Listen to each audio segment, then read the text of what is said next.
Hello everyone. आज का ये जो वीडियो है, अभी ये मीटिंग हुआ था। 3 तारीख को यूएबयू का मीटिंग हुआ था और 4 तारीख को सीएलसी के साथ यूएबयू डीएफएस सीएलसी के साथ मीटिंग हुआ था और आईबीए भी उसमें प्रेजेंट था। तो उसका जो आउटकम है उसके बारे में आज का वीडियो में हम डिस्कस करेंगे।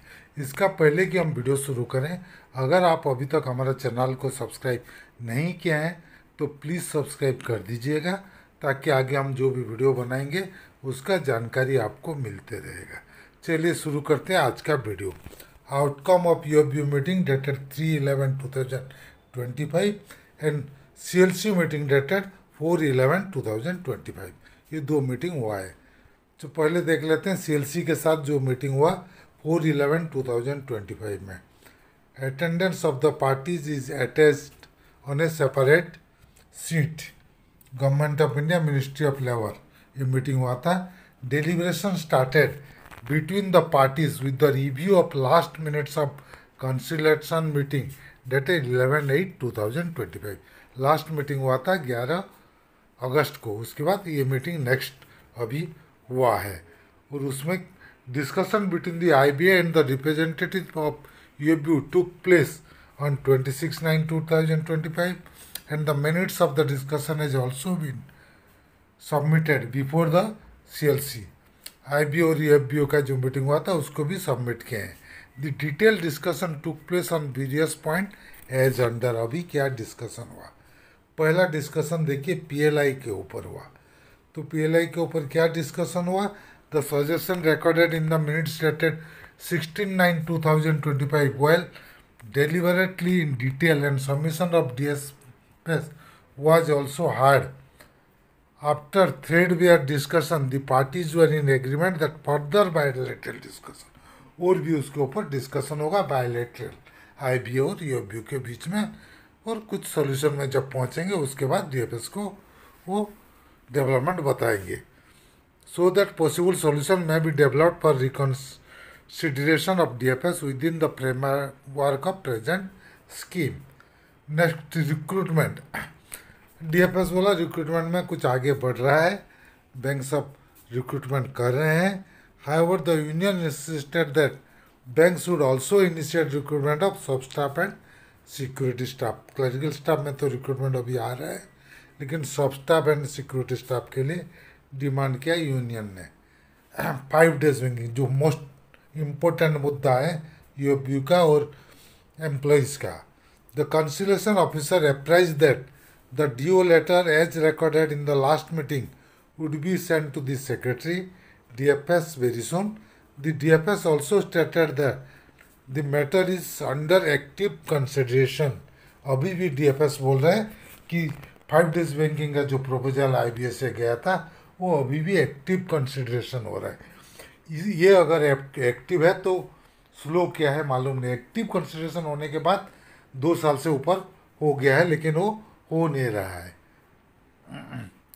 उसके बाद enhancement of the ceiling of gratuity. Gratuity के लिए वो बोले मिनिस्ट्री ऑफ लेबर को लेटर लिखा है डीएफएस ने, उससे मिला नहीं कुछ रिप्लाई, और वो उसको अगेन फॉलोअप करेंगे। जल्दी से जल्दी 20 से 25 लाख किया जाएगा। The union requested the conciliation officer to expedite the matter with the ministry of labour and employment, जल्दी से करने के लिए। Issue of appointment of workman non workman director. The DFS stated that the matter is under consideration. Residual issue. Both IBA and UFBU agreed that they will continue to discuss other residual issue for amicable solution। वो लोग बोले IB और यूएबयू bilateral discussion होगा other residual issue, और most ऑफली उसी में ही जाके हमारा पेंशन अपडेशन का मुद्दा और डी 100% न्यूट्रलाइजेशन जो है सबको D 8/8088 point merger CPI 2016 is equal to 100 करने के लिए ये डिमांड सब ये रेसिडियल इशू में डिस्कशन होगा। लेकिन एआईबीए ने सर्कुलर इशू करके क्लियर कट बोला था कि उनका 2 बड़ा डिमांड है, एक पेंशन अपडेशन और दूसरा एनपीएस टू ओपीएस, लेकिन इसका कोई झलक भी इसमें नहीं दिखाई दिया, कुछ गूंज भी नहीं सुनाई दिया इसमें पेंशन अपडेशन के बारे में। During the discussion, the IBA confirmed that both the sides agreed that the add-on facility under the group medical insurance scheme for retirees for physically and mentally challenged dependent would apply only to the dependent children under the category subjected to submission of required medical certificate, and accordingly the same has already been implemented. वो तो हो गया. Next meeting जो fixed हुआ है वो है 22/12/2025 eight 11:30 AM. उसके बाद यूनियन एंड एसोसिएशन और मैनेजमेंट का सब साइन है, और साथ साथ जो मिस्टर तेज बहादुर डेप्यूटी चीफ लेबर कमिश्नर का भी इसमें साइन हुआ है. IBA DFS का रिप्रेजेंटेटिव, बैंक रिप्रेजेंटेटिव सभी के इसमें साइन किया गया. उसके बाद चलिए मीटिंग UFU का सर्कुलर देखते हैं क्या लिखा है. ये UFU का सर्कुलर, UFU का मीटिंग हुआ था 3 तारीख को. सर्कुलर निकाला है 4/11/2020, मतलब डिस्कशन होने के बाद, और सेम चीज़ ही लिखा गया है ऑलमोस्ट. PLI वो सब में वही सेम चीज़ व्यू है जो डिस्कशन हुआ था. PLI 5 days working per week में ऊपर ये सब डिस्कशन हुआ है. Enhancement of ceiling under gratuity act, appointment and filling of post of workman director and officer director in public sector bank, recruitment, जैसे कि रिक्रूटमेंट क्या बोले, filling of 30,000 post of employees and officer for the current year, and the indent of the next year is around 50,000 किए बोल के इधर बताया गया है. और should be maintained by IBPS so that replacement against non-joining is provided to bank.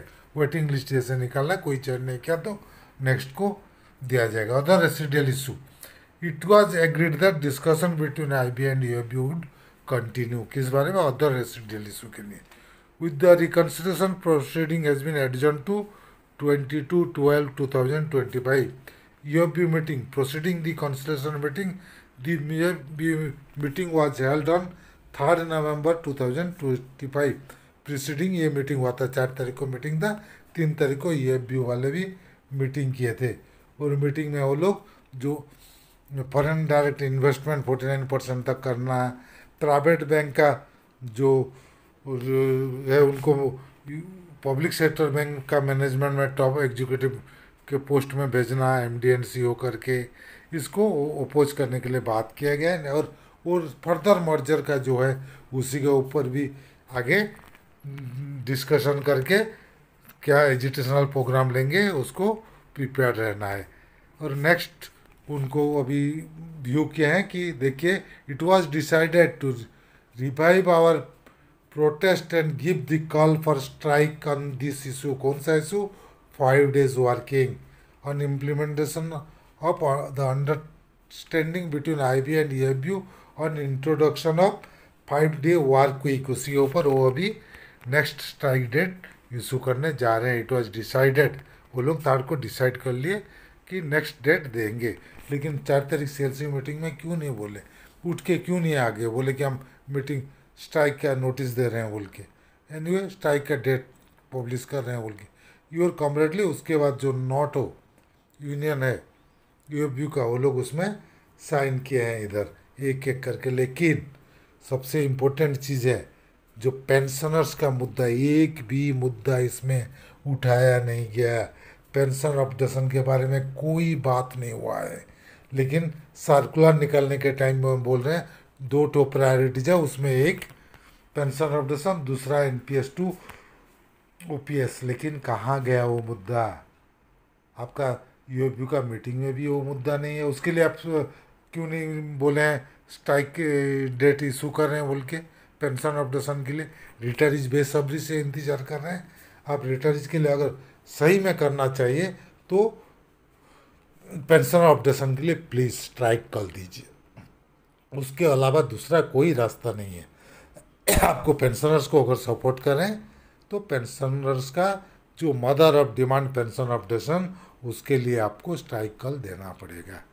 तो चलिए, ये था आज का वीडियो. अगर हमारा वीडियो आपको पसंद आया तो प्लीज़ इसको लाइक कीजिए, शेयर कीजिए. आपका कुछ मतामत है तो कमेंट सेक्शन में ज़रूर दीजिएगा. और अगर अभी तक हमारे चैनल को सब्सक्राइब नहीं किए हैं तो प्लीज़ सब्सक्राइब कर दीजिए. और बेल आइकन को दबाना मत भूलिएगा, ताकि आगे हम जो भी वीडियो बनाएंगे उसका जानकारी आपको मिलते रहेगा। Team अमीय Kumar Mishra, thank you.